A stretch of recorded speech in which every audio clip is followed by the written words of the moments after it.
छत्रपती शिवाजी महाराजांचे नाव शिवाजीराजे कसे ठेवले? काय आहे महाराजांच्या नावाचा इतिहास?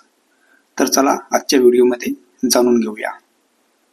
पुणे शहरातील जुन्नर शहरानजीक वसलेल्या शिवनेरी या डोंगरी किल्ल्यावर 19 फेब्रुवारी 1630 मध्ये छत्रपती शिवाजी महाराजांचा जन्म झाला. शिवरायांचे वडील शहाजीराजे भोसले हे मराठा सेनापती होते, ज्यांनी दख्खनच्या सल्तनतची सेवा केली होती. महाराजांच्या आई जिजाबाई ज्या सिंदखेडच्या लखुजी जाधवरावांच्या कन्या होत्या. जाधव हे देवगिरीच्या यादव राज्यघराण्यातील वंशाचे होते. शिवाजी महाराजांच्या जन्माच्या वेळी दख्खनमधील राजसत्ता विजापूर, अहमदनगर आणि गोवळकोंडा या 3 इस्लामी सल्तनतीमध्ये विभागलेली होती. शहाजीराजांनी आपली निष्ठा वेळोवेळी अहमदनगरची निजामशाही, विजापूरची आदिलशाही आणि मुघल यांच्या दरम्यान बदलली, पण त्यांनी पुणे ही नेहमीच आपली जहागिरी ठेवली आणि स्वतःची एक लहानशी फौज पदरी बाळगली. छत्रपती शिवाजी महाराजांच्या जन्मावेळी शहाजीराजे भोसले अहमदनगरच्या निजामशाहीत होते. ते अहमदनगरच्या आदिलशाहीच्या सेवेत होते आणि त्यांना तिथे एक जहागिरी मिळाली होती. 19 फेब्रुवारी 1630 या दिवशी छत्रपती शिवाजी महाराजांचा जन्म शिवनेरी गडावर झाला, जिथे शिवाई देवीचे मंदिर आहे. शिवाजी महाराजांचे नाव शिवाजीराजे हे शिवनेरी गडावरील शिवाई देवीच्या नावावरून ठेवण्यात आले. जिजाऊंनी या देवतेला पुत्रप्राप्तीसाठी प्रार्थना केली होती आणि मुलाला त्यांचे नाव देण्याचा नवस केला होता.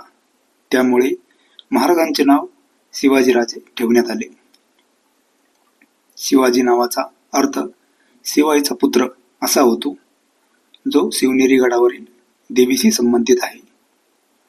छत्रपती शिवाजी महाराजांचे बालपण त्यांच्या आई जिजाऊ आणि वडील शहाजी महाराजांच्या संस्कारांनी आणि शिक्षणाने समृद्ध झाले.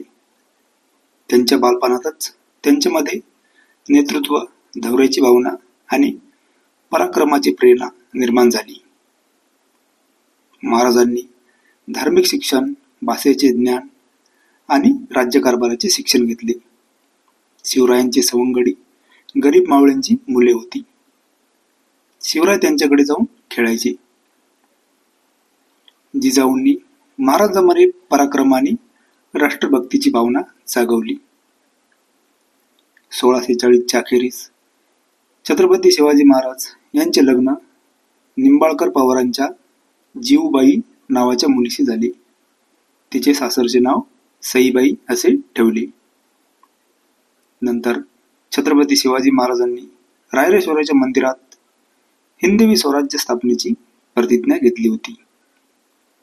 रायरेश्वर हे ठिकाण स्वराज्य स्थापनेच्या इतिहासासाठी खूप महत्त्वाचे आहे. 1645 मध्ये छत्रपती शिवाजी महाराजांनी आपल्या मावळ्यासोबत येथे स्वराज्याची शपथ घेतली होती. आपल्या कारकिर्दीत शिवाजी महाराजांनी मुघल साम्राज्य, गोवळकोंड्याची कुतुबशाही, विजापूरची आदिलशाही आणि युरोपियन वसाहतवादी शक्तींशी युती व शत्रुत्व दोन्ही केले. शिस्तबद्ध लष्कर व सुसंघटित प्रशासकीय यंत्रणेच्या बळावर छत्रपती शिवाजी महाराजांनी एक सामर्थ्यशाली आणि प्रगतिशील राज्य उभे केले.